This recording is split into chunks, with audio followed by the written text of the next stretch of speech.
पैस माले तो पाक इनाम में पाओगे।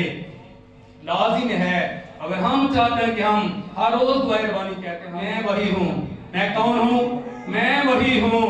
और फिर कलाम खुदा में लिखा है डबल ट्रबल मुकाबले के बाद कलाम खुदा की घड़ा छोड़कर शहर में चलेगी। हालेलुया।